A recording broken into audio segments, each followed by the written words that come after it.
guys, how's it going? So, I hope that it comes across usually that I'm a pretty positive person. Like, I try really hard to stay positive and good vibes and all that stuff. That being said, this video is going to be all about negativity. So basically what I'm going to be doing is I'm going to be reading negative reviews of my favorite books.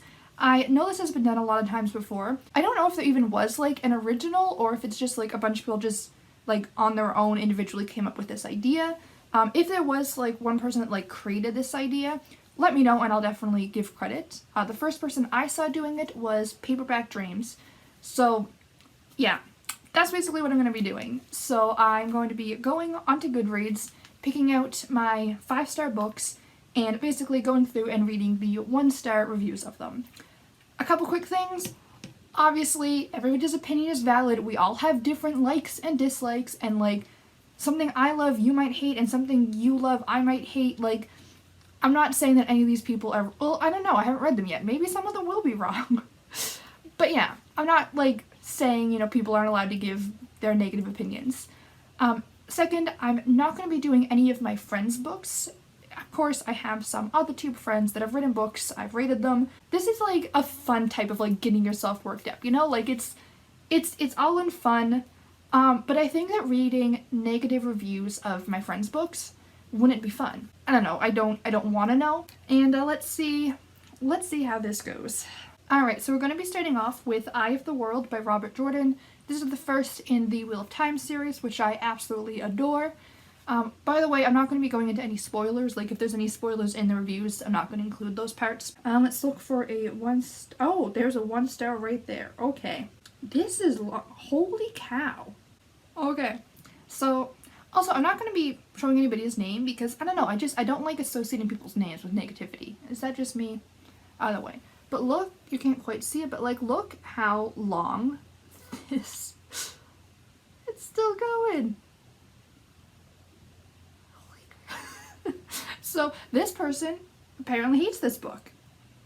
Let's see why. I'm not going to read the whole thing, obviously. Alright, so she's talking about taking inspiration from Tolkien.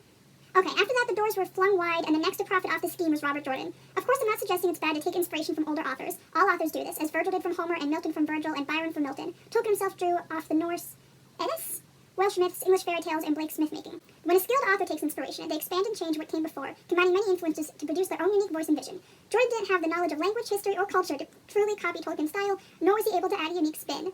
Eye of the World is a more accessible version of Tolkien, but Tolkien is already a simplified version of the Norse sagas, meaning that Jordan felt a need to dumb down the accessible, which doesn't leave his book with much personality. Like a lot of modern fantasy, the plotting characters are nothing new. If you've seen Star Wars, then you know it by heart. Every fantasy fan has read the same story again and again from countless authors, and apparently on purpose. Some apparently on purpose. Of course, when this old story is told well, with slick pacing and vivid characters, we can forgive the cliches, or even enjoy them freshly, recognizing their universal appeal. When an author is simply trotting out the old tired story and doing nothing to make it shine anew, then the only appeal it can lay claim to is bland nostalgia. Okay. Basically, most of this person's review is saying that this is just a Lord of the Rings ripoff. So I'm pretty sure this person, A, didn't read this book, and B, didn't read Lord of the Rings. They're both fantasy. They both involve a lot of traveling. And that's really it. If you don't know, well, first, if you don't know Lord of the Rings, it's about a group of different, races trying to destroy a magical item. Wheel of Time is about, it's mostly about 3 characters, but obviously, more people join in because it's a worldwide thing. Trying to just destroy the big evil of the world and stop, the big evil overlord from returning. So, not quite. Also, there aren't, any, elves or dwarves or anything like that in this book. So it's not coming from there. Also, magic systems, for a second. Lord of the Rings has one of the softest magic systems out of, most popular books. If you don't know what hard and soft magic systems are, basically, soft means you can use because magic and there aren't, well-explained rules, while a hard magic system is very structured and as the reader, it's, limits and parameters, etc. So Lord of the Rings is a very soft magic system. We know that there's magic, but what does it do and who can do it and why can they do it, like, you know? But Wheel of Time is like a very, I would say a very hard magic system. Like, it's very well defined, like who can do magic, how they can do magic, the different ways you can learn magic, what magic can and can't do, how you can learn it, how you can grow your strength in it. Like, it's a pretty detailed magic system. So, like, no. I'm pretty sure this person just, like, I think they don't read fantasy. I think that's the problem with this person, is they don't read fantasies. They're just like, oh, this is magic! This is just Lord of the Rings again! But, like, not even a little bit. Let's see. Oh, look at all these 5 stars. That makes me happy. So this person rated it 2 stars. The first sentence of the review. 2 stars because I DNF'd this shit at page 10. First of all, if you only read 10 pages of a book, I don't think you should be rating it. Like, unless within those first 10 pages there's something, like, it'd be, like, really problematic or something that really needs to be said, then, like, okay. And also, like, if you want to rate a book, you can rate a book. But, like, how many things can you really say about a book after only 10 pages? Also, if you only read 10 pages and you hated it so much that you wouldn't even read that 11th, why does it get 2 stars? Like, why not 1 star? And if it was 2 stars, why did you stop? Like, I have questions. I just think that's strange. Okay. Here's another one. Let me preface this by saying very clearly that I mean no offense to Wheel of Time fans. None offense taken. Thank you. So, simply put, I hate this book, somewhat passionately. While reading it, I muttered to myself with how ridiculous the plot was, or how much I hated dragging myself through all 800 plus pages. Let's see. The main character, Rand, was so uninteresting that I honestly didn't care what happened to him, nor do I have any interest in reading any more books in the series to find out if his story continues. I hope it doesn't. I hope he dies a gruesome and painful death, leaving the entire Wheel of Time world to decay and be overrun by the forces of evil. Having a flawed main character is sort of necessary, but where were Rand's strengths? He had a few spots of luck, would happen to be traveling with people significantly more talented than he is. When he wasn't protected by others' cleverness and skill, he was stuck with Matt, who may possibly be the most idiotic character ever created. Perhaps that's going a bit far. Yeah, it is. Matt is almost without a doubt the most idiotic character I've ever had to read about. I hate Matt almost as much as I hate this book. His sole purpose as the main character is to screw things up for everyone else while being absolutely necessary to the quest or mission or whatever. Gosh, I hate him. I love Matt. Matt is friggin' hilarious. Like, he's a troublemaker, and, like, yeah, he screws things up, but, like, that's okay. Oh, boy. Also, like, I don't know, I think Rand is really interesting. To be fair, he's kind of, like, a little bit on the blander side as we start off, because, like, characters grow and it's 14 books in the series. Also, he's talented. Like, he's, like, very fair and just and knows what's right. Like, those are good qualities. Also, like, of course the people are significantly more talented than him. He's a miscellaneous farmer kid, and the people he's traveling with is she's, like, a very strong magic user, like, one of the strongest magic users, and her, like, warder, so, like, her, like, very, like, magically trained, enhanced, like, fighters. So, like, duh. And to be fair, Rand, like, becomes, like, a dang good fighter. This is just so sad. Okay, I'm gonna read one more. Let's see.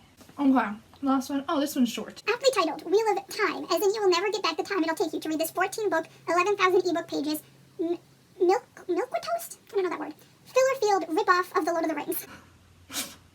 First of all, this person abbreviated Lord of the Rings to TLOTR, all caps. Like, it's L, lowercase o, lowercase t, uppercase r. Like, get it right. I mean, to be fair, yeah, it takes a hella long time. And there is a lot of filler. Like, especially in, like, the middle books, like, there is a lot of filler, but, like, I feel like you learn enough about the characters in the world that, like, the filler is still interesting. But if you're not invested, I do think that can be, like, kind of annoying. So, I'll give her that one. Alright, next, I'm going to get into Strange the Dreamer by Laini Taylor. I loved this book so freaking much. If I had to guess, I'm going to guess that people's main complaints with it are that it's kind of confusing. And people are going to, like, maybe think it's too, like, purple prose-y. I don't know, that's my guess. Let's see. The YA fantasy Strange the Dreamer is one of the most morally repugnant that word, books I've ever read. The novel relies on racism, classism, and ableism as central features of the plot, and these mindsets are held by the so-called heroes. The story is the traditional white savior tale in which the white master race slave-owning colonials are recast as blue-skinned demigods with magical powers. After that it says, to read the full review of my book, you must follow this link to my website. It even says, you must follow this link to my website. No, I'm not gonna do that. Like if you're gonna have a long review and like you also have like on your website or you go into even more detail, like fine. But like don't give me one paragraph and they expect me to go to your website just for more clicks. Like, I don't know, I don't like that. I will not be doing that. And the whole point is that it's arguing against those. Like it's saying like, hey, this doesn't make sense. Why do you just instantly hate these people? I'm not sure what the ableism would be or the classism, actually. And the only reason why I would say there's the racism is because it's like the mortals versus the demigods. And those are two different races. To be fair, I am white, as you can see, so like I know that like I can't fully speak on racism, but from the book I read, I don't see that. Also the master race, the like slave owners, whatever, are the villains. So it's like it's anti-racism. Like it's very anti-racism. Because it's saying that like I have no idea what this person is even talking about right now. This one starts off with, please don't read this. If you don't like the slow, dragging, confusing, cliche romance plot, then don't read.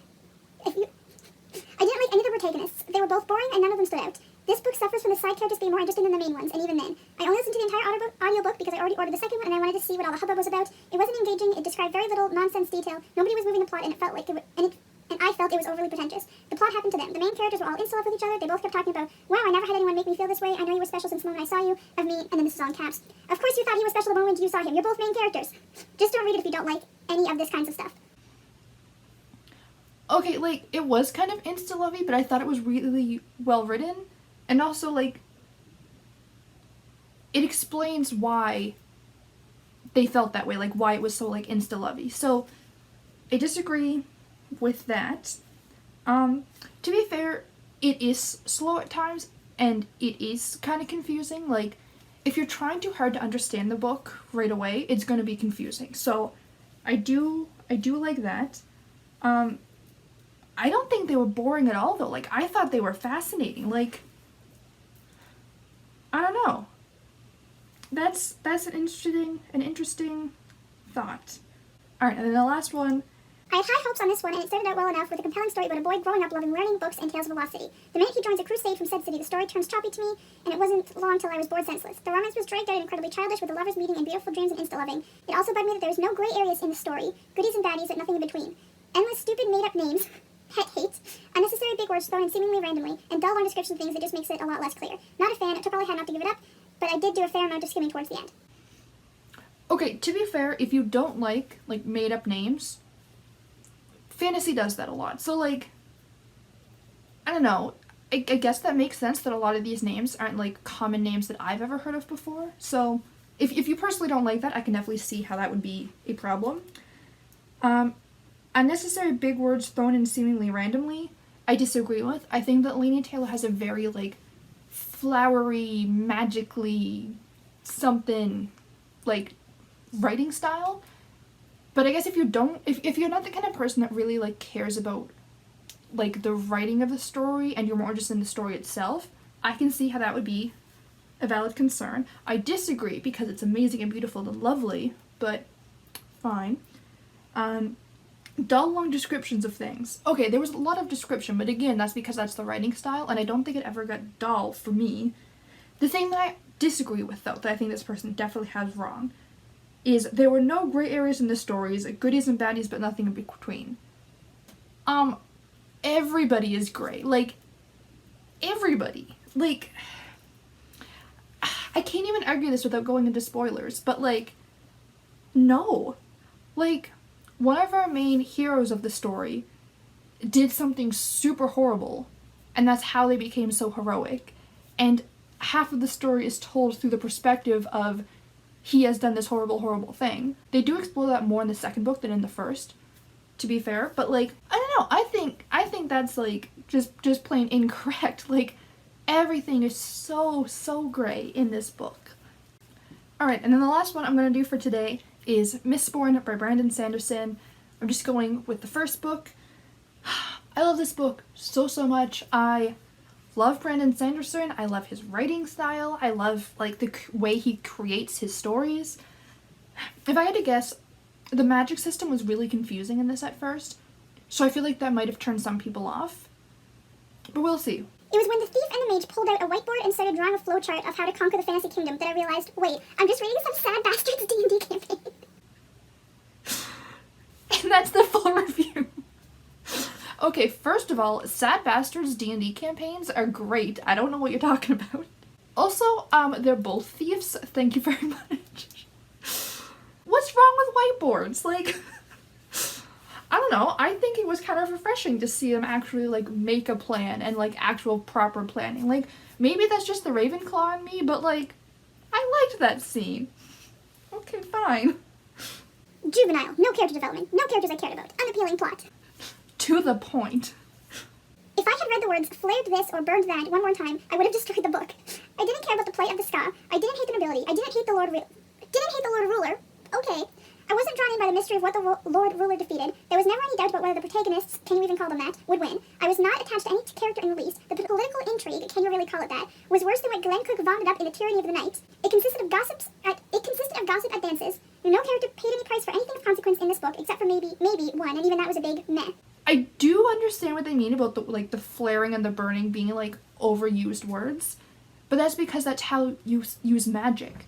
I don't know, it's like saying like how they cast their like, I don't know, that okay.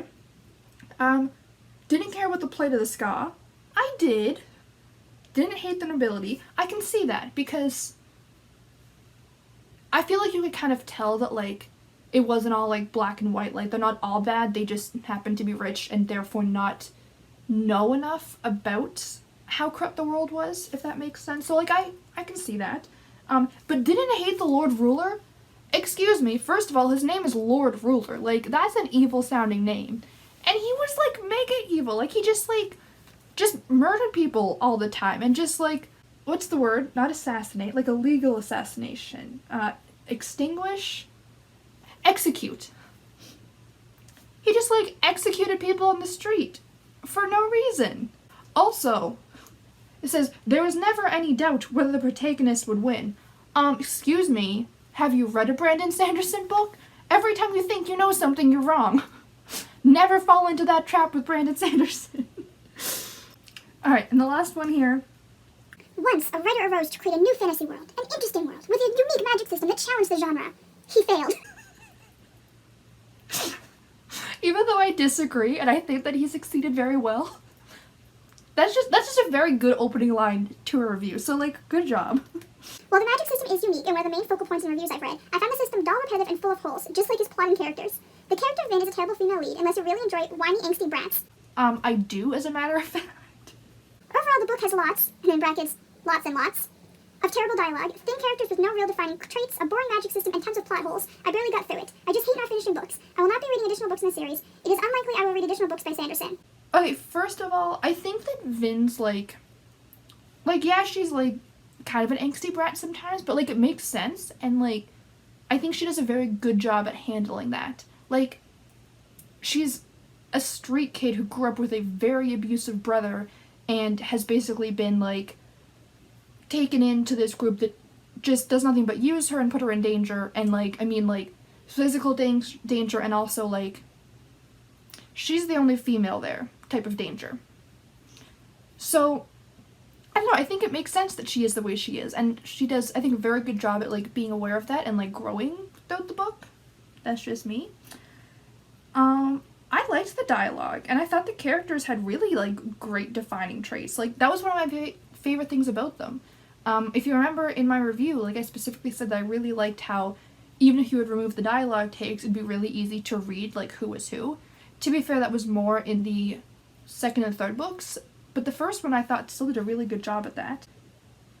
Boring magic system. I don't think it was boring. I do think it was kind of confusing at times though, and tons of plot holes.